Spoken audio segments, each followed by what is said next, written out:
of shadow work.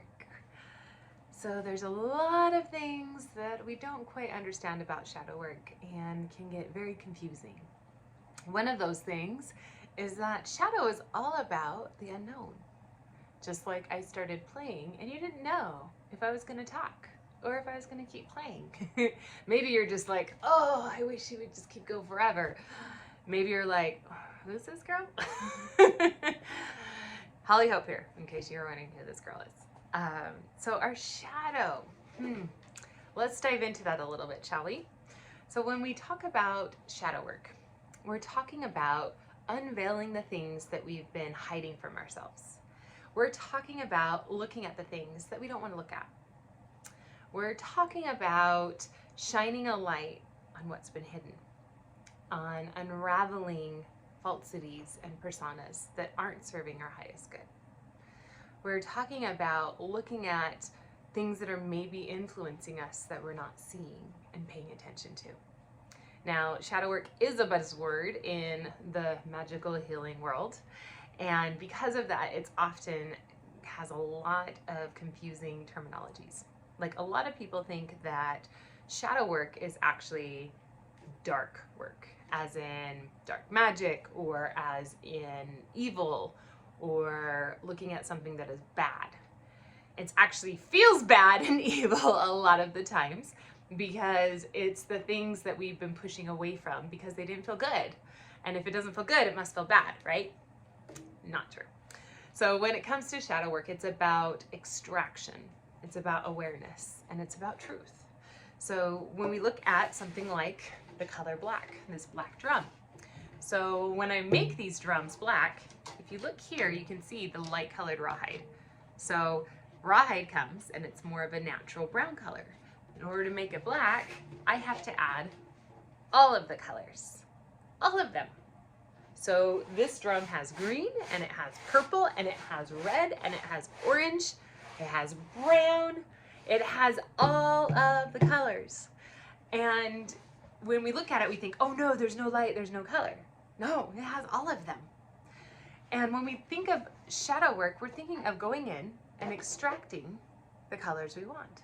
So if I were to really look at this, maybe not now, but maybe when it's wet, I could see variances in color. It always dries darker, but when it's wet and when it's first dyeing and coloring, it's absorbing the color.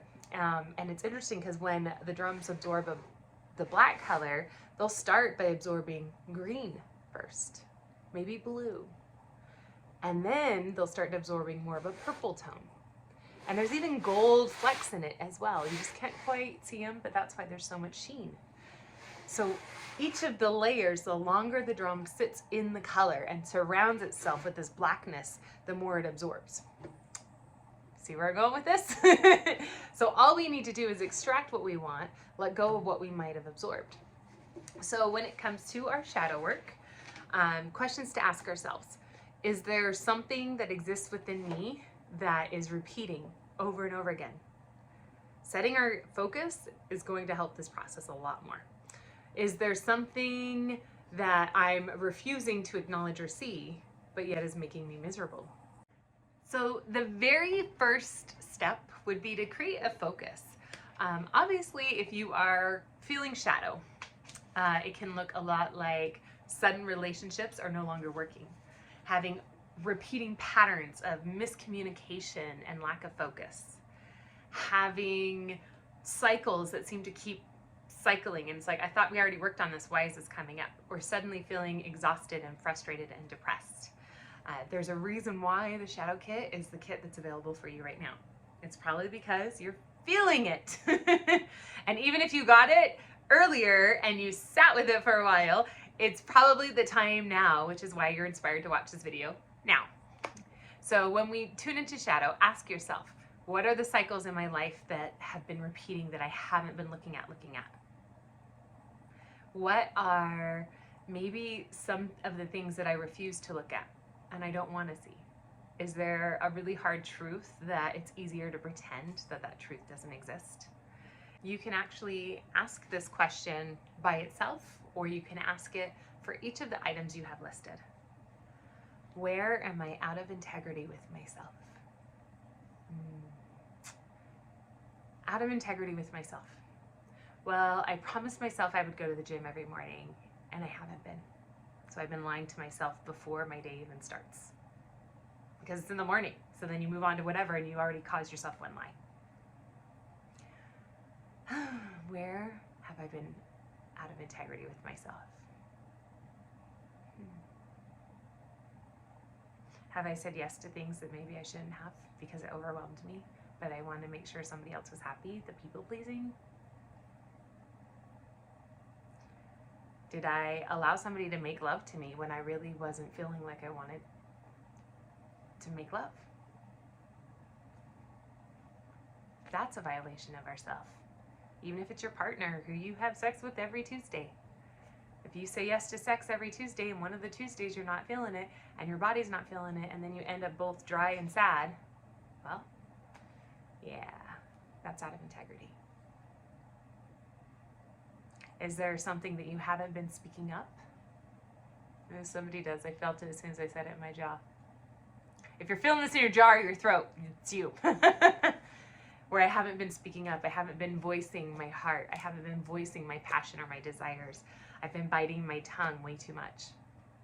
It's okay, you can write it in your notebook, nobody will know. Because odds are that there's something going on that starts in here. And I know we've heard the phrase, your world externally is just a reflection of your internal world. And it's true, that's why we all hear it. But there's something going on inside that's causing you to block that integrity.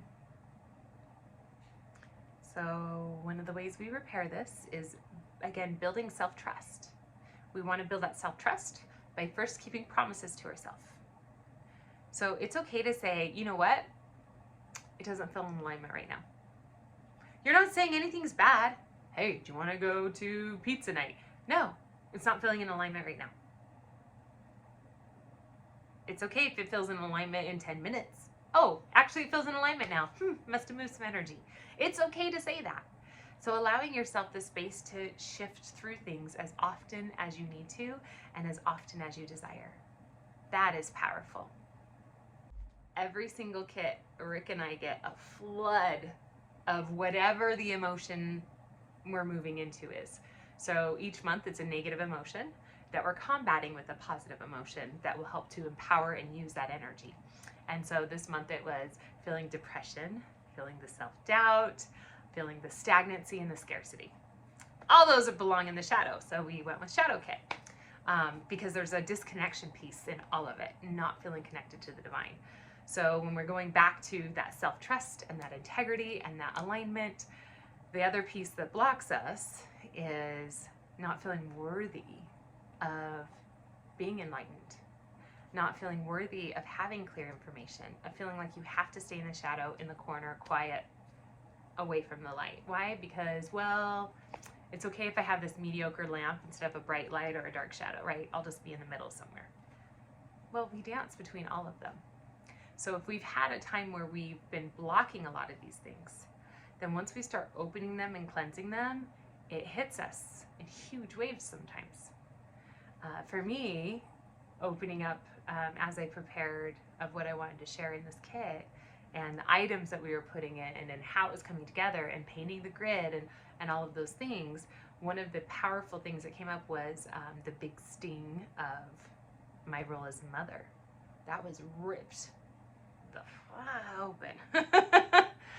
And even like I had a daughter turning 18 as I was preparing this, and even that piece just like, and you think it would be like, oh, it's okay, it's little. No, usually it's gonna pull something that's been stuck in the core, and if something's been stuck for a long time, when it comes out, it's kind of messy. But we can handle it and we can move through it. And I'm just reminding you that even though it may get intense and you may go, I'm crying uncle. I think I did text that to Rick. I think I said, I'm crying uncle. And can we change the kid already? Too late? Okay, I'm going to keep moving through this and I'm not even going to grin and bear it. I'm just going to be a mess for a minute. And it's okay. If it continues and you don't get out of your mess, then that's a problem. But it's okay for us to be a mess for a minute. It's okay to unravel it and pull it out and let things fall apart, because they weren't things that fit anyways. It wasn't working anyways. So the things in my life that got activated with my daughter's choices, they activated core wounds in me that I didn't know existed. Because if she has this experience and this understanding, well, my other daughter has a similar one. Wait, I have a similar one. Wait, my mother had a similar one. And I had this whole like all the way down epiphany. And I was able to have probably one of the most sacred ceremonies I've ever had, all by myself, outside in my tub. So there are steps we can do in calling in support to help us move through. It's important to have people that you can reach out and say, hey, I'm not okay. What do you need? Nothing, but I'm not okay. I need you to know that I'm not okay. And that's really what I needed. But that's the hard part of the shadow, is that understanding it is a trip that is just for you. For me, we unraveled the parent stuff. And then as soon as I healed that and I understood it and I started processing through it, and sometimes it can take some time and you feel kind of like weak for a minute, and it's okay. This is deep work we're doing, guys. Then it moved into household stuff. Then it moved into my business stuff. Then it moved into my relationship with my lover. And each of these areas had things that I had been ignoring and not paying attention to. So naturally, it's the ripple effect. As soon as I clear one, it's like, that area feels better. Oh, wait a minute. This area needs to be cleaned up too. Oh, let's clean up this one. Oh, let's clean up this one. You know how when you start to clean your house and you're just like, I'm just going to do dishes. Oh, let me wipe the counters. Oh, let me wipe the floor. Oh, let me do the dining room table. Oh, the living room. Oh, let me just vacuum. Oh, let me just do the windows. Oh, let me just do all the laundry. And pretty much, it's like 4 hours later and you just cleaned everything. Or, some of us 10 hours later, you just cleaned everything, depending how big your house is or how dirty it is. So a lot of times it's important to remember that shadow work isn't okay, I did it, I'm good, ding, I'm great. It's going to come in layers. And then once you start peeling back some layers, more layers are going to pop up. It's okay. It's good. A big clean house feels wonderful, right? Yeah. I mean, I'm not saying it has to look like a museum, but we walk out in the morning and your kitchen is pristine clean. You're like, it feels so good in here, right? That's what we want for ourselves. But we don't do it because we're like, well, I'm not really worth cleaning up right now. I'm going to go clean up everybody else. It's like going into your kids' rooms and cleaning your kids' bedrooms instead of cleaning your bedroom or your kitchen and then leaving your bedroom a mess. No, clean your bedroom first. That is your pocket. That is your space. I feel like somebody watching this is having a really huge challenge with little kids and with their house. If not, you can relate. So if you're diving in and you're like, you know what? I just don't even know where to start on my shadow work. Look around your room. Are you making your bed? Stay to your bed, stay to your head. Take 5 minutes, make your bed. You kept integrity to yourself. If you don't care about your bed, don't do that. But finding like the tiniest little thing to start keeping promises to yourself. So making your bed every day. That's a tiny little promise. You get out of bed, make it. If you have somebody else in your bed, say, hey, it's bed making time. You want to get up or do you want to make it? That works too. Tying into all of those things will help to remember that you can trust yourself. Remember that you can keep those promises to yourself. And it doesn't have to be a big one. Pick a little one. Maybe your promise to yourself and your integrity is throwing your scale away because you can't keep your promise to get to the gym. You're like, you know what? I honor that I love my body as is, and to prove it, I'm throwing away the scale because I'm truly going to stop measuring myself like a number. And I'm going to go for a walk in the sunshine and feel the warmth. Or in the cold and not slip on ice, depending on where you're at. But allowing yourself to connect with what does feel aligned, what does feel connected, what does feel like I can keep that integrity going. Because if you can keep that integrity piece as the snowball effect happens and as these rippling things and as you start cleaning up everything in your life, you'll notice that that small piece of integrity grows each time. Because you're like, ooh, I cleaned that, I cleaned that. And as you do, ooh, I trust myself that I cleaned that piece. and I trust myself that I can honor this, and I trust myself that I can have all that I desire in my world. This is wonderful. So next we're going to talk about fear. So when it comes to fear, fear is the main thing that exists in the shadows. Think of how many of us had scary nightmares or dreams or imaginations or sensitivities to things in darkness. You want to scare a kid, you tell them that there's something under their bed. It's a dark hole of the unknown and you can't see it. So what happens? You fear it. When we have trauma that happens and when we have things that exist that have hurt, we dive into feeding the fear. How do we feed the fear? By saying, I am prepping. I am prepping for bad things to happen. I'm just planning. I'm just taking care of the problems before they're a problem. Yeah, and I'm also living my whole life in my head and thinking of all the things that are going to go wrong and how I'm going to fix all those things. Meanwhile, fragments of myself are going into all these areas. And as fragments of myself are split in all these areas, I'm left feeling empty, feeling muddled because I have energy of other people stuck on me. And I'm not able to even think clearly if the horrible thing that I'm planning for not happening and fixing, if it does happen, happens. That I am so depleted, I can't handle it. Because if we look at a scale of emotion, this is 0, this is highs, this is lows. Now, as we dive into these questions, they do come with a warning.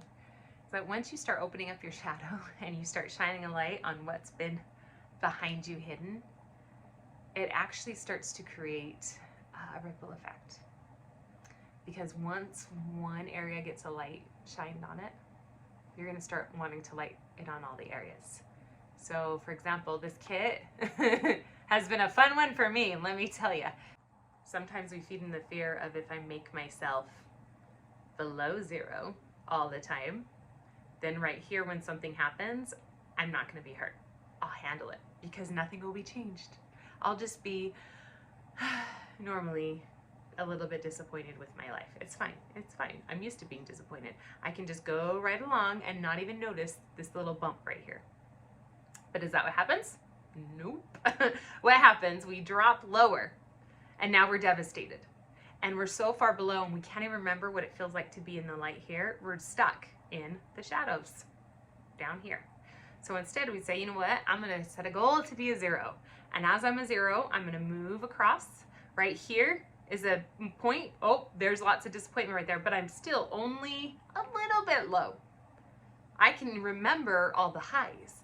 I can ask for help to bump me up just a little bit so I can get back to 0. I'm not asking to be all the way up here. I'm asking to be a 0. 0 is the place of all possibilities. It's actually similar to our color black, where you have all the possibilities existing. You can do anything in an empty hands. Empty hands. I can grab pretty much anything. I can hold anything. I can create anything. We have wonderful hands. What a beautiful time to be a human being. Look at all we can do. Yet, if I start closing my wrists and hands and like, ooh, I don't know if I want to pick up anything new right now. I'm kind of nervous because what if I grab something and it's sharp? That one time I grabbed something and I cut my hand, so I'm just not going to grab anything. Or that one time I burned my hands on that, I'm not going to do it. Or my arthritis kicked in and it really hurt, and I'm just going to wait until the weather's warmer. Yeah, because I don't want any of those bad things to happen. Then nothing happens. And when nothing happens, we get sad and depressed and miserable. And we wonder why we're not happier. So hopefully some of these tips have helped you to kind of see your intention and see how to move through the shadows and actually prepping you. One thing that shadow is also not, it is not an excuse to be mean to people or people to be mean to you. I once had an experience where somebody has a profession of shadow work where they bring people in and they have them activate shadow work, proxy for other people. Without going into too much detail because I don't want to activate it all, I left there with a lot of yuck on me, a lot of shadow. And I messaged the woman facilitating and I said, hey, what do you do to clear people? I'm really concerned because I I do this for a living and I have some weird stuff on me and I feel ill as I'm processing it out. And she's like, well, actually that's your shadow and there's 4 steps to clearing it, and come to my next seminar and I'll teach you. And I'm like, what? Oh, I've never had anybody ever pick up anything from anybody else. And I'm like, you have no control over that. What? Huh? And it was one of those moments where I was like, oh my gosh, I feel like I need to question myself. I feel like I need to reach out to my group. And so I reached out to people and I'm like, oh, I think I'm being gaslit. Shadow gaslit. So that's my other disclaimer of why it's so important to have self-trust and integrity when diving into the shadow. Because if anybody tells you anything and it does not feel in alignment, trust it. Sometimes shadow shows up in resisting it or creating scenarios or pushing it away or running or numbing. Those are all signs of like running away from the shadow. But if you feel that something is off or something is different or you need support, it's up to you to voice that. Because nobody can tell you what your shadow is except you. Now, people can see things like your bad breath and say, hey, you have bad breath. But that's still their interpretation, right? If you can't smell it, you may be just fine with it. Be like, ooh, I like the garlic flavor in my mouth. So I encourage you that as you're diving in to keep that trust piece with yourself. If somebody outside of you says, hey, your breath stinks. Hey, here's some shadow that I'm seeing. Then you should tune in and go, ooh, is this truth for me? And ask yourself, show me truth. Does this align? And you can feel if it aligns or not. Your body will react. It'll either feel nauseous, it'll feel anxious, it'll feel like angry, your heart might pound, you might get the goosebumpies, you might get hot flashes. Your body usually responds. It'll respond to emotion just like it will anything else. But if it's truth, it usually comes in a form of, that's it, awareness. It feels like somebody just turned on a light bulb or a candle flame, like somebody just activated and shined a light on something that was dark. It should feel luminous, not toxic, not scary, not numbing, not like somebody else is going to save you and you're a victim. Those are the very, very, very strict rules over shadow work. And so you've been warned. Trust yourself. Getting really honest with ourselves in how we are showing up and how we are concealing things from ourselves is really important as we go through this journey together. A lot of times the reason why things stay stuck in the shadow is because we are not trusting ourselves, or we're not trusting those around us, or we're giving all of our trust to people around us and not tuning into this, to us, to our core heart and understanding who we are and what we are accomplishing. So take a moment. This would be a really good time to light your black candle. Lighting the black candle is a symbolism of diving into the depths of the darkness, of being willing to say, you know what, I'm carrying the light along with me. I'm taking this on my journey. I want to go forward. I want to be able to see the things that I'm concealing, that I'm hiding, that I'm ignoring, or that maybe are just so close I can't tell that they're there. I had somebody once tell me, hey, Hollie, my mouth is only inches from my nose, but I can't smell if my breath stinks, but you can. And so sometimes it's allowing, not that I go around smelling breath, but it was for, emotional crap clearing session. But it's about sometimes somebody outside of you can help you see the things that you're just so used to that you no longer see them. Just like smelling your own bad breath. So, bad breath aside, take a nice deep breath in, all the way to the belly. Relax your shoulders, uncross your legs and arms, and allow yourself to sink deeper. Now, remind yourself that you get to look at or not look at anything you choose. Don't we hate it when we get the answer that all the answers are within inside yourself? And it's like, if I knew the answer, I would do the answer. If I knew what I was doing that wasn't working, I would do something different. So that's not always true because sometimes we don't see it. And so this is the moment where we are taking that light into the darkness and we're going to allow ourselves to see it. So go ahead and feel free to light your black candle, get your cup of psychic tea for shadow work with all of the beautiful red raspberry leaves in there that help with the womb healing and centering in your sacral. Sip your tea, anchor in. Now, if you have a notebook handy, this is a great time to start that journaling process. Asking yourself, what is it that keeps cycling that I'm not seeing? Or maybe you are seeing, but you haven't figured it out yet, so you can write it down. What is it that keeps cycling that I would like to stop?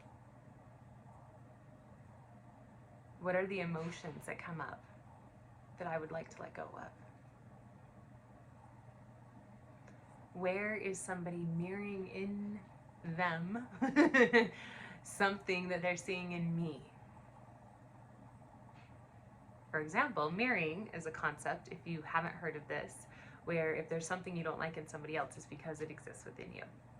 So one of my personal ones, being late. Not being on time. It drives me crazy. Why? Because there are times when I'm not on time. And it drives me nuts when I don't do it as well. So at least I'm consistent. But being late, I'm not often late, but when I am, it feels like it's the end of the world inside. And I went through a long time where I was like, I can't stand that my husband's always late. He never comes home from work on time, and I have this hot meal ready at 5 o'clock and he's not here, and I would get so mad. But why? Well, it's because all these things would happen every time I tried leaving the house with little children, and I would be late, and I'm always rushed, and I hate feeling rushed. So what made me angry was that time with me would feel rushed, and I would be messy, and I would look like I don't have my shit together. And so we can really get down to why. So any of those statements you wrote, why does that bug me? Is there something somebody else does that consistently bugs me and it's never changing? Because odds are there might be something in you that matches that. So if my love is consistently late, or my husband, there's probably a chance that I'm consistently late because I'm not putting in the prep work necessary, taking 5 minutes at night to prep the diaper bag for the next morning. Simple things like that. What is it that I have been refusing to see? What is it that I really fear? And the reason I fear it is often because I can feel something's coming. It's true. I've had a lot of horrible things happen where I kind of knew it was coming and I tried to pretend like I didn't. But if I just owned that sometimes crappy things happen, it's a lot easier and a lot less stress. So taking a moment and asking yourself these questions. And these are deep questions that, like, initially your brain's going to be like, I don't know. Duh, Holly. It's okay. I don't expect you to know. I just want you to invite yourself to ask them. So hopefully some of these tools have helped you to create some understanding about how to prep to dive into the shadows. We're going to do some beautiful meditations to get a little bit more information about what's going on in there and how to move through it.